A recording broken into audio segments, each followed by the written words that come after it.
चलो क्या पढ़ेंगे हम लोग? हिस्ट्री। इतिहास। क्या?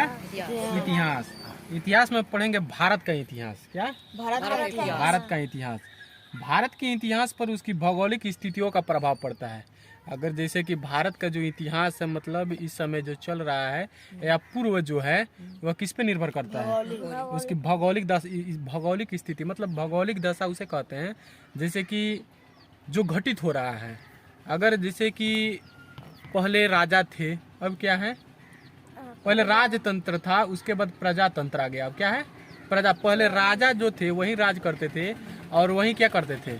अपने राज्य के अंदर रहने वाले लोगों को संगठित करके और उसे समझाकर चलाते थे। लेकिन इस समय क्या है?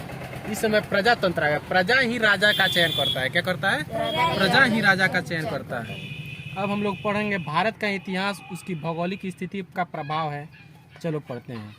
लिख रहा है, किसी देश की भौगोलिक स्थिति और उसकी प्राकृतिक अवस्था का उस देश के निवासियों के जीवन, रहन सहन और संस्कृति पर गहरा प्रभाव पड़ता है। मतलब हमारा सांस्कृतिक, मतलब जैसे कि हमारा पुराना सभ्यता जिस प्रकार था, उसी में थोड़ा थोड़ा विकास हुआ और उसी पर हम लोग निर्भर करते। जैसे हमारे पुराने लोग थे, वह क्या करते थे? हमारे पुराने लोग क्या करते थे?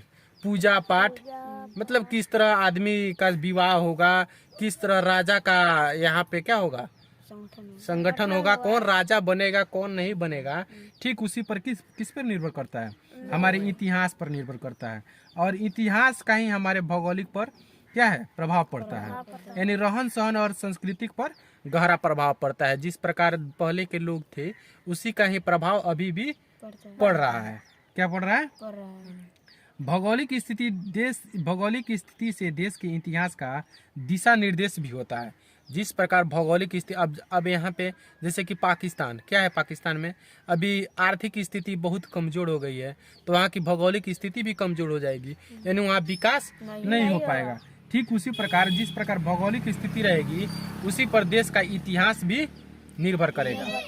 भारत की भौगोलिक स्थिति तथा प्राकृतिक अवस्था ने इन देश के इतिहास के प्रभाव पर गहरा क्या प्रभाव डाला हुआ है।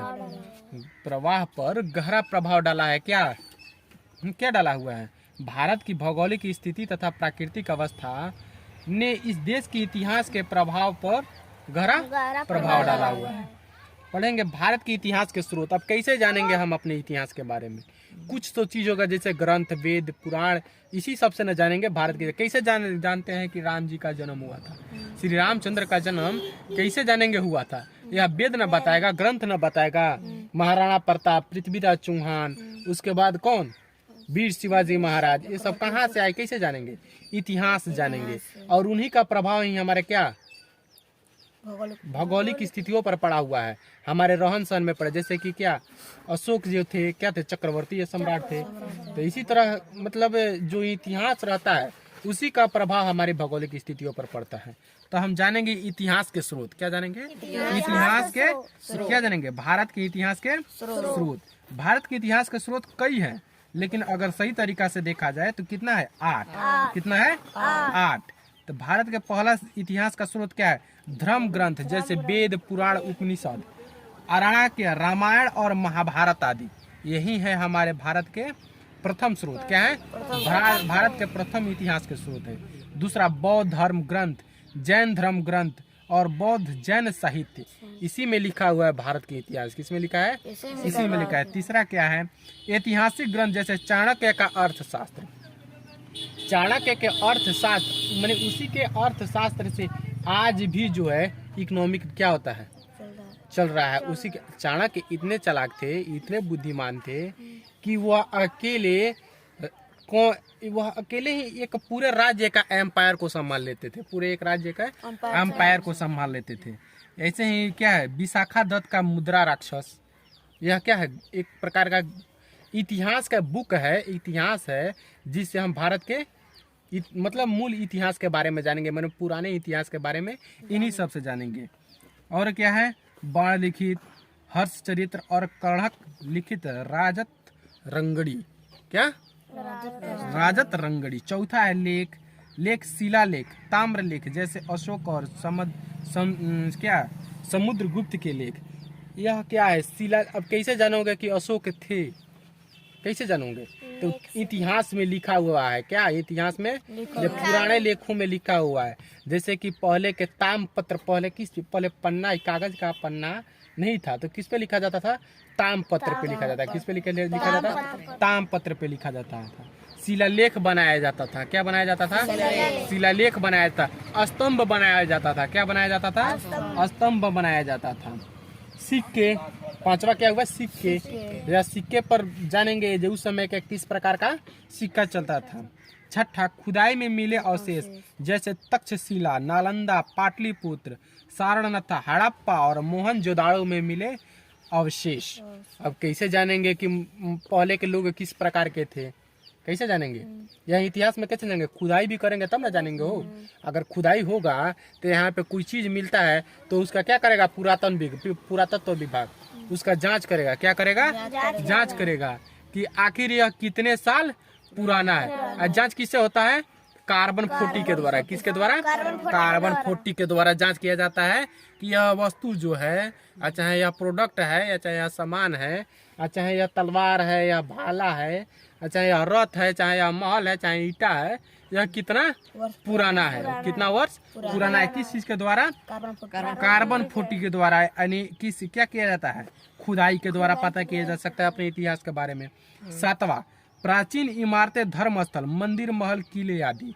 मतलब जैसे कि अब क्या आगरा के ताजमहल है, आगरा के ताजमहल, चाहे नालंदा विश्वविद्यालय है, और चाहे तुम देख लो लाल किला है, और चाहे तुम देख लो क्या कुतुब मीनार है।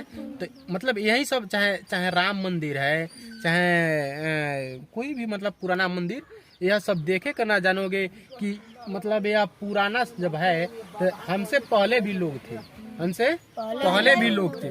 किस चीज के द्वारा?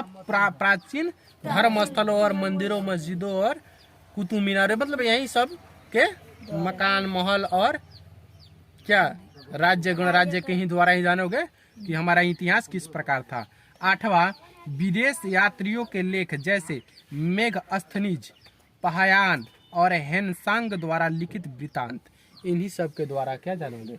अब मानते हैं यहाँ पे तो मिल ही रहा है, उसके बाद अगर थोड़ा दिक्कत भी होता है, जैसे विदेशिया कहते हैं कि यहाँ पे राम जी का जन्म नहीं हुआ था, चाहे मतलब कोई कहता है, तो कैसे जानोगे? राम जन्म भूमि अयोध्या में जब खुदाई होगा और वहाँ राम के द्वारा किया गया कार्य कुछ अवशेष मिलेंगे तब ना जाना जाएगा कि राम जन्म भूमि यही है।